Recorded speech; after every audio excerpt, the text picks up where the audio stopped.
All right, welcome everyone. We are Semblance of Sanity. I'm Caleb. I'm Jacob. And we're here for Haikyuu. We're Season back. 4. Season 4. Episode 14. Oh my god. Oh boy. My god. All right. Oh my god. So, I am so ready, guys. I have been waiting for this moment. Yeah. We're back. We're And- back. and it's Our here. boys are back. Now, the And thing that... we're in the middle or the beginning of a match. Right. Beginning of the match. Yep. With Inarizaki and the twins and Mick Diva. Yeah. Yes. I mean, that was really yeah. cool when he did that. Yes, yeah. indeed.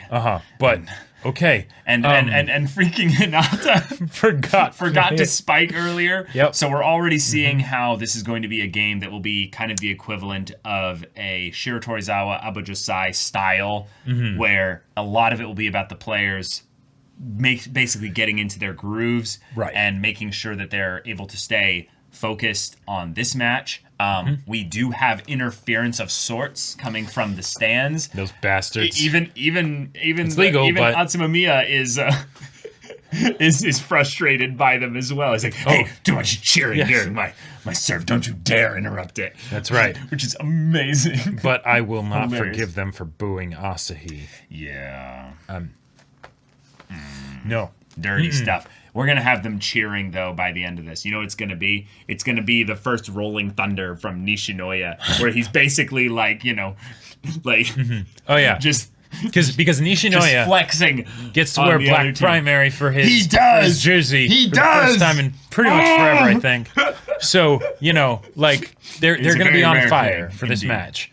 Yes. But this is kind of like one of the, favorites to win Yep. the whole They're tournament. So they're the second seed overall. Yep. So That's I believe they kind got of a a bye big deal. before going into this. So this is their this is supposed to be our easy match, our Right. no big deal match. Yeah. We have seen also that not only are they all tall, but they have some of the best players in specific areas, and that they have the best setter in Japan.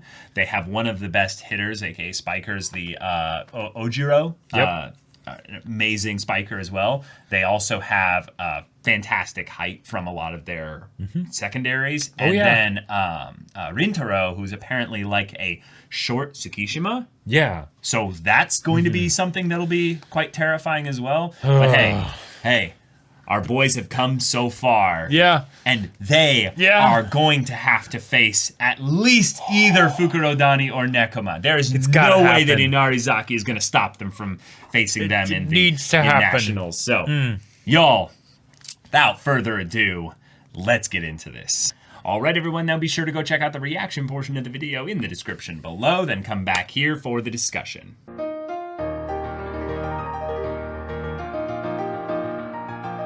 Haikyuu is back, y'all. It is. Haikyuu is back Oh, in full boy. force, and we have ourselves a serious match in which Karasuno is very much the underdogs in this case. Yeah. Not just from the standpoint of the team, but also in that they have less people cheering for them, therefore making there be this AoE debuff on all of their serves. Oh yeah. Jeez, that just pisses me off. But really- hey, we can fight back. We can do our own thing there, and at least nullify it. So that's good. That's good. And hopefully, I would love to see at some point, to have Asumu be going to set, right? Or serve, and then their cheering gets under his skin, right? Because he was the one that cared demanded so much silence about and it. everything. Yeah. Yes. To be fair, though, I think what it also is that they're closer to their side, and also there's Sure. so many of them that it is quite loud. Oh, yeah. But there's not that many of them cheering in that regard on Karasuno's side comparatively. Yes, and he is used to nationals anyway, so he'd probably be used to it.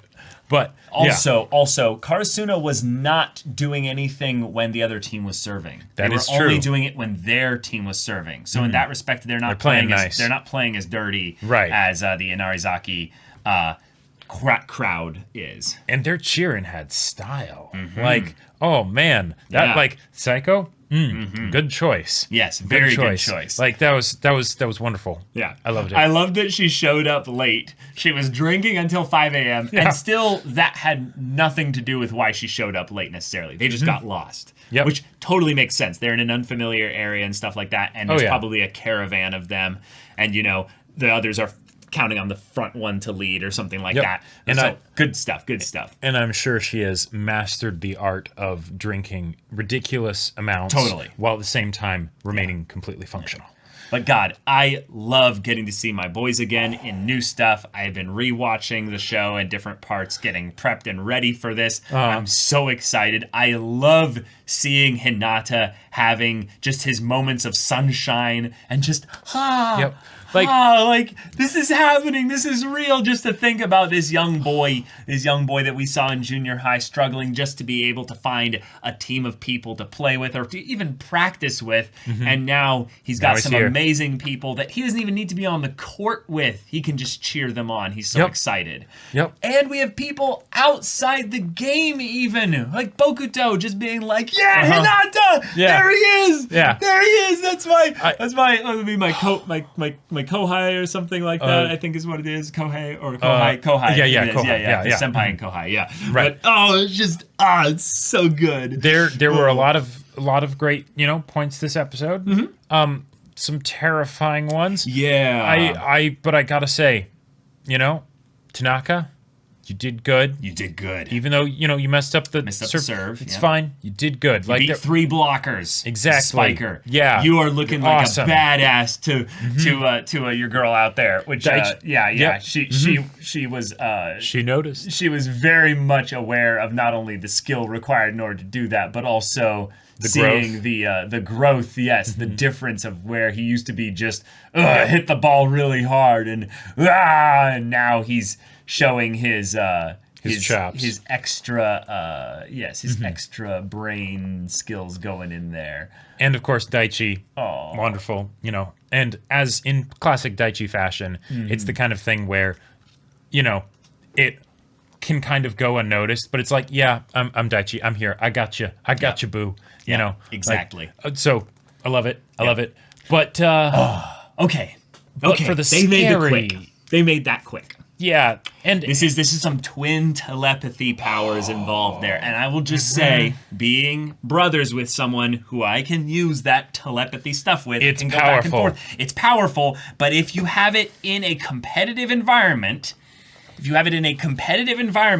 it goes from scary to downright alien, like not human, and it is horrifyingly high in its potential because it's being multiplied by the already alien, not human abilities and everything of these, young dudes who that are playing their at this bodies insane level. Yeah, exactly. To be the best in their. Yeah. So exactly. the way that things were visually portrayed with the animation and everything, I absolutely loved, especially for that quick, because once it starts happening, it's like, wait, whatever is happening here. Because it's just clicking. I didn't realize at first that the animation was because they were about to do the quick, right? Right. It's just like, wait, they're doing something. What are they doing? What are they doing? Like, I thought it was going to be the thing they had practiced in the beginning during the warm-ups. Oh, the switch? The switch, yeah. Exactly. Mm-hmm. But no, it was better. And way better. And the thing is that it because Karasuno, right? Kageyama and Hinata, they have done a lot for their team. And, the team doesn't rely on them completely, but they have been a strong leg of their team making it this far because of that freak quick. Yep. And they've evolved it. It has gotten better. Yep, It has been something that has been a cornerstone of their offense for a large part of it. And they do rely on Kageyama to be able to use it when it's needed and then not use it at specific points. But this is an example of where they might be out offensed. And this is a rare thing for Karasuno. That's what they've always had for them. Karasuno has usually been on the we'll just race you to the finish line and we'll get there a little bit faster at key points because our offense has the simple element of we get a bunch of quicks to Hinata, you over-focus on Hinata, and then Asahi and Tanaka and Daichi just pull in some incredible good offense, some clean offense. And then even Asahi alone can sometimes just be like, oh, you have a wall? I'm going to break that thing down. I don't care if you have triple blockers all up there that are 6'5". Right. And I'll push it right through them. And it's wonderful, and we love to see our team go and do well. But now we have something that directly is it's the same thing, But it's even better, but it's potentially. better. I think it's better because the way Atsumu Miya is a better setter than Kageyama. Right, exactly. Even if it's, you know, Kageyama is also a terrifying setter as well. Yes. This is like a visual of where Kageyama can end up, right? Right. And the way Kageyama was just like that was perfection. it was like the whole world stopped turning for a second, and he was like, that was beautiful. Beautiful beyond words. Right. Yeah. And then boom. Like the fact that he was, I think his hand moved about this much before, from the time that after, it was being set to when he hit it. Yeah. Like that's ridiculous. He was almost done with the swing by the thousands and thousands and thousands of times. How? Yeah. Like, oh my God. I'll just say, what I love so much about this match is it is the battle of the setters. Yeah. Meaning, like, they're not necessarily the captains of their team. Like, they're not. Right. But they are the cornerstones upon which the offense is built. Yep. Thus, when it comes time for them to enact tactics and strategy and then also observe how the other team flows and stuff, these two players need to know how to communicate properly. And Kageyama's entire arc... His entire arc has been about learning how to communicate with his team and work with them. Thus, he is now staring at a pinnacle, if you will, of what it means to be this, like, kind of communication tower as a setter. Yes. And this guy, he is not just a... It would be a shame to call him any much of another Oikawa, an Oikawa 2.0, because that's what I sensed from him initially. Right. But he's cheering for Hinata. Yeah, like he's being like giving don't mind to Hinata across the net. He is in some ways just a fan of volleyball. Oh yeah, he loves the sport. Well, but that's the thing that's so terrifying. Yeah, because okay, when you see him do things like silence the crowd and everything and all that stuff, it's like, okay, that's cool. It's cocky. It's got pride to it Power and everything, of ego and everything. Ego and right. It's a very powerful moment, right? But the idea that in the game, he really is just playing. Yeah, he's just having fun. He's not competing. He's playing, yeah. right? And then it's guess we should, we should start scoring a lot more points. We should start scoring a lot more points. All right, let's just do that. Yep. Let's just do that, and, And like, even his brother is surprised when it happens. And you see Atsumu as well, just having that moment of, hell yeah! Like, look at it! It worked so well! And it's probably one of those things where they don't get it perfect every time. Of course not. Not everyone is a robot like Kageyama, right. Where they can just... Yeah, I'm sure Atsumu couldn't have done that if he was the one receiving the ball. Like, of course, because one, he's not the one setting it then, but also then he's probably not as much practiced in the spiking side of things there. But apparently he can receive and set the ball at the same time, which is crazy. Wait, what are you talking about? Because he did that the one time. He went to when Rintaro was going to pick it up, and then he back. Just Yep. Well, that's something that you can do because it was a one touch. Remember, it wasn't a true receive in that regard.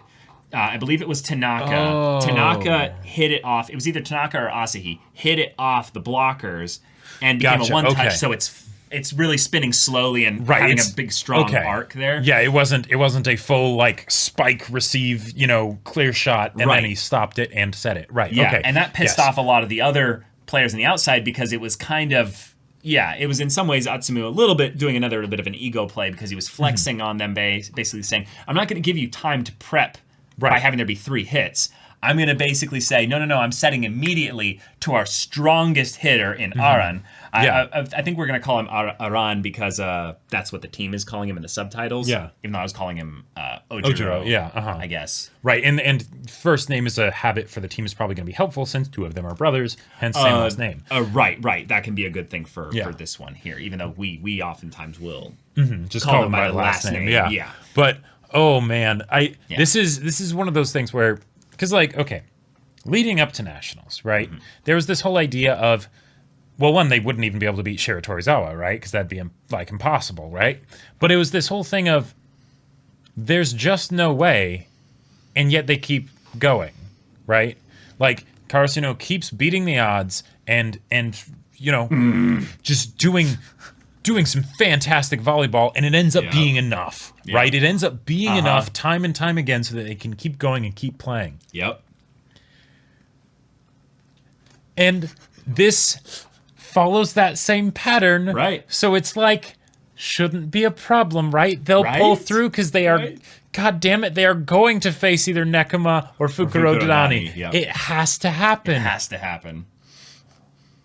But they're being beaten on everything. Like the only thing I can think of is that maybe Nishinoya will be able to pull up some really good libero skills to balance out the offense battle, right? Because they can't win the offense battle straight for straight. Yeah, I think what's going to happen is that Karasuno is going to start to showcase the thing that makes them so terrifying, and that is that they learn quite quickly from their opponents. They do. And it's not just the thing of practicing against them and then stealing their techniques, being, scavengers, aka the crows. That's right. It's the aspect of characters like Tsukishima where they start to read the other team and go, okay, let's get our blocks a little bit more in check here. Analyze, break down. Right, because if this is a setter's game, the next set, if you will, is probably going to be focused a little bit more on the first thing that beats the setter is when the blockers start to be able to read how the setter plays, when they start to be able to notice the patterns. Yeah. It doesn't become then a spiker's game because the setter is basically saying,